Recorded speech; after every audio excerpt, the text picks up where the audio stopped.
स्वागत है आप सभी का एक बार फिर से आपके अपने YouTube चैनल इंग्लिश मस्ती 2022 पर। पिछले वीडियो में हमने पढ़ा था नाउन के बारे में, जिसमें हमने आपको बताया था कि नाउन हमारी दो प्रकार की है, काउंटेबल नाउन और अनकाउंटेबल नाउन।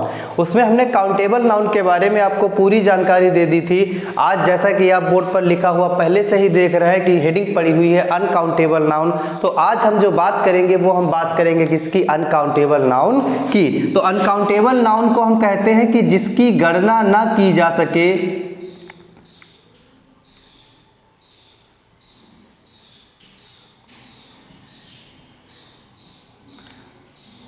ठीक है, जिसकी गणना नहीं की जा सकती है उसी को हम क्या कहते हैं? अनकाउंटेबल नाउन कहते हैं। लेकिन फिर अगला क्वेश्चन तुरंत उठ जाता है कि जिसकी गणना नहीं की जा सकेगी उसको किया क्या जाएगा? तो उसको मापा जा सकता है, नापा जा सकता है या फिर तौला जा सकता है। तो ऐसी कोई भी वस्तु जो हमारी नापी जा सकती है, मापी जा सकती है या तौली जा सकती है, वही हमारी नाउन कौन सी कहलाती है? Uncountable noun. अनकाउंटेबल नाउन जो है वो हमारी है दो प्रकार की।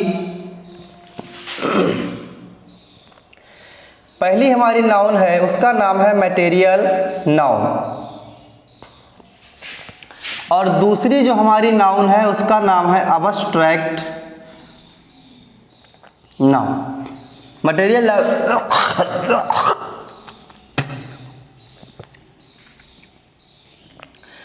मटेरियल नाउन को हिंदी में हम पदार्थवाचक संज्ञा कहते हैं,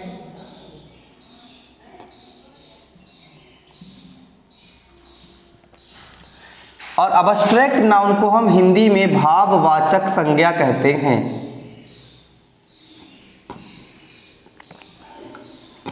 ओके, तो हमारी अनकाउंटेबल नाउन दो प्रकार की है, पहली है मटेरियल नाउन, दूसरी है हमारी अबस्ट्रैक्ट नाउन। तो मटेरियल नाउन को हिंदी में क्या कहते हैं? पदार्थवाचक संज्ञा, और अबस्ट्रैक्ट नाउन को हिंदी में हम क्या कहते हैं? भाववाचक संज्ञा। तो आज सबसे पहले हम बात करेंगे मटेरियल नाउन के बारे में।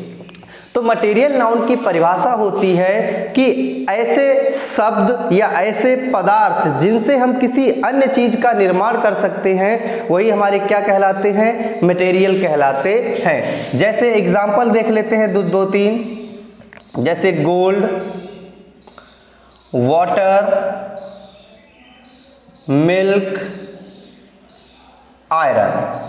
ओके, ETC, यानी कि बहुत सारे एग्जाम्पल हैं, जितने आप देखना चाहें आप देख सकते हैं, आगे हैं। लेकिन सबसे पहले हम इनको समझ लेते हैं, क्योंकि हमने मटेरियल नाउन के एग्जाम्पल लिखे हैं। अगर ये एग्जाम्पल हमारे अनकाउंटेबल नाउन नहीं होंगे तो ये हमारा जो एग्जाम्पल हमने दिए हैं वो गलत होंगे। चलिए चेक करते हैं। सबसे पहला लिखा हुआ है गोल्ड।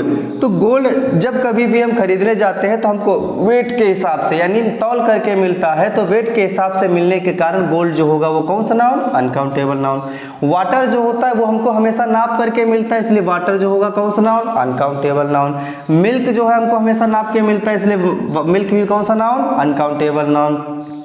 आयरन माने होता है लोहा, लोहा भी हमको तौल करके मिलता है, इसलिए आयरन कौन सा नाउन? Uncountable noun. और अनकाउंटेबल नाउन का कौन सा पार्ट है? तो वो हमारा होगा मटेरियल नाउन। अब चलिए हम एग्जांपल देख लेते हैं कि किस तरीके से हमारे एग्जाम में क्वेश्चंस लिख करके आते हैं, और हमसे पूछा जाता है कि इसमें से ढूंढ के बताइए कि मटेरियल नाउन कौन सा है।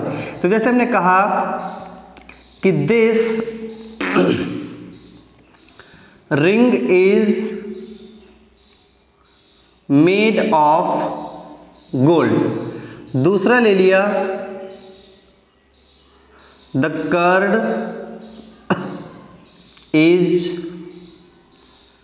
Made by milk. एक और ले लिया, this lock is made bye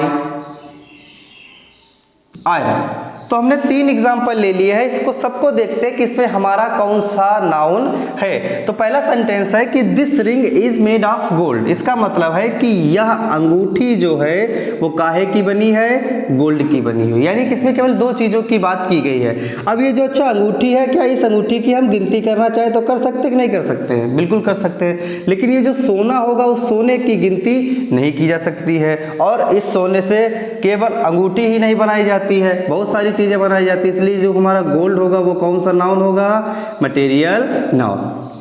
फिर ये जो रिंग आया, रिंग कौन सा नाउन होगा? ये रिंग जो हमारा शब्द होगा वो कौन सा नाउन होगा? कॉमन नाउन होगा।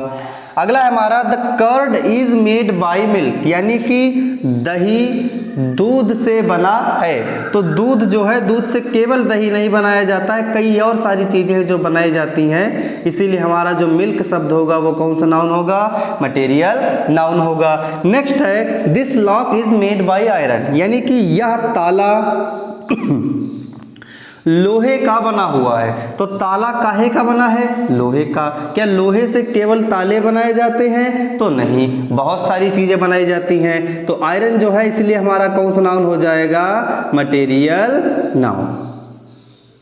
ओके, लेकिन जब अगर लॉक की बात करेंगे तो लॉक कौन सा नाउन होगा? कॉमन नाउन, क्योंकि पता नहीं हमारा ये कहाँ का ताला है। तो आशा करते हैं आपको मटेरियल नाउन बहुत ही अच्छी तरीके से समझ में आया होगा। बढ़ते हैं आगे हम अब्स्ट्रैक्ट नाउन की तरफ। अब्स्ट्रैक्ट नाउन को हम हिंदी में कहते हैं भाववाचक संज्ञा। भाववाचक संज्ञा का मतलब क्या होता है? ऐसे शब्द जिनका प्रयोग हम किसी व्यक्ति या किसी वस्तु के बारे में बताने के लिए करते हैं। वस्तु या व्यक्ति की कौन कौन सी चीजें? गुण, अवस्था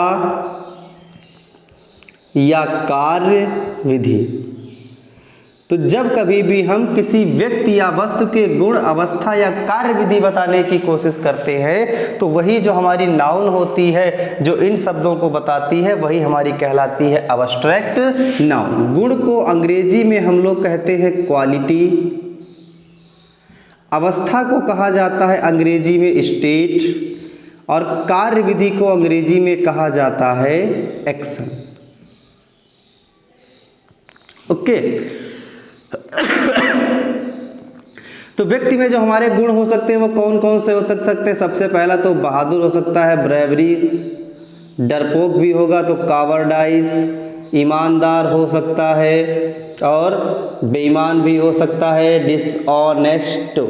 ऐसे ही बहुत सारे एग्जाम्पल जो है वो इसके अंतर्गत आ सकते हैं। अगर आपको इससे ज़्यादा पता है तो नीचे कमेंट बॉक्स में कमेंट करके ज़रूर बताइएगा। नेक्स्ट हमारा है स्टेट। तो ऐसे शब्द जो हमारे स्टेट को प्रदर्शित करते हैं, यानी कि अवस्था को प्रदर्शित करते हैं, वही हमारे कहलाते हैं अब्स्ट्रैक्ट नाउन। अवस्था होती क्या है?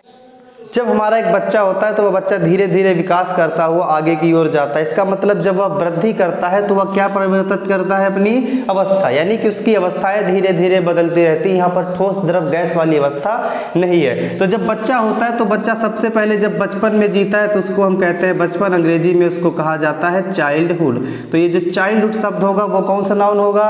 Abstract noun. उसके बाद जब वो किशोरावस्था में पहुंच जाता है तो उसको क्या कहते हैं? बॉयहुड कहते हैं। जब जवानी की अवस्था में पहुंच जाता है तो क्या कहते हैं? यूथ कहते हैं। जब बुढ़ापे की अवस्था में आ जाता है तो क्या कहते हैं? ओल्डनेस कहते हैं। ऐसे ही कई सारे एग्जाम्पल हैं जो आप जानते होंगे। अगर आपको भी इसके पता है एग्जाम्पल, नीचे कमेंट बॉक्स खाली है, आप लोग बिल्कुल कमेंट करके बताइएगा हमें।